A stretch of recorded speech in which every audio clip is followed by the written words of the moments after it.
We're on our way to Richard Faheys' yard in Malton. See how the horses are getting on. Say hello to them all, give them all a pat. We've got quite a few horses there at the minute. We've got a 4-year-old filly called Fall For You, who's by Lawman, so we kind of thought that she might be a middle distance horse. She's actually a real speed bull, 5 furlong flying machine. I think Richard's hopeful she might get 6 furlongs this year, but she's definitely all speed. She won a couple of races last year, and by the end of the year she was rated 90. So the plan for this year is to try and get a few handicap wins, I think, hopefully, if we can. But ultimately see if we can get a bit of black type, which will obviously improve her value to us as a future broodmare. 3-year-olds wise, we've got Cosmic Law, who started his 2-year-old career off in great style, won his novice, and then absolutely hacked up in the Woodcote at Epsom by 6 lengths. Probably one of my favourite races to watch back.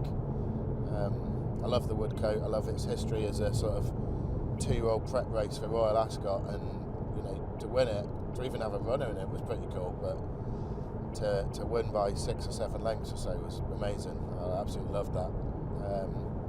And then we've got a filly called Ivory Charm, who's by Charm Spirit, out of one of our own mares, so we bred her ourselves. Hope she'd be our first homebred winner, and she has shown flashes of ability, but I'm just not entirely sure she's going forward now, so we'll have to keep our fingers crossed we can get a win to her at some point. And then we've also got an as yet unraced 3-year-old who I'm kind of quite excited by, but just because of what he is on paper. He's by Dark Angel, and he's out of a sister to Equiano, so he's certainly bred to be pretty decent. He's when we bought him, we actually bought him as a foal. He had a curbed hock, where they sort of overly round on their rear leg. So as he was growing, and we had him down at the farm down at Southsea Forest, we had to put a lot of sort of work into trying to improve that as best we could, and had to take our time with him.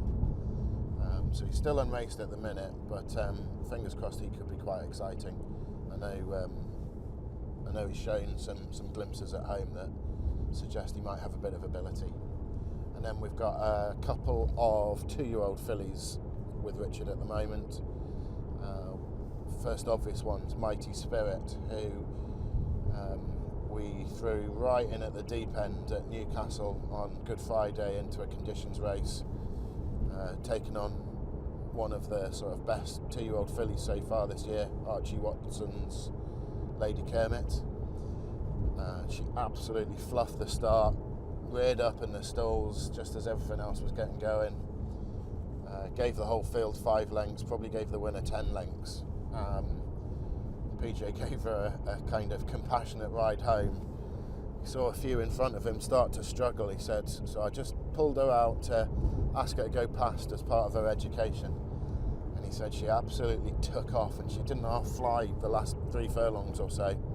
She was only beaten a length and 3/4, I think, in the end, which was quite exciting. It was a bit frustrating she blew the start, because you'd like to think she would have had a great chance of winning it in the end, but there you go.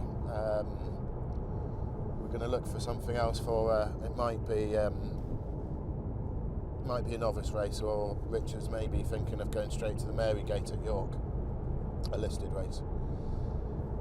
And then we've got another 2-year-old filly called Winter Sleep. She's by No Nay Never, and she'll hopefully be making her debut in the next week to 10 days, certainly around that kind of time period.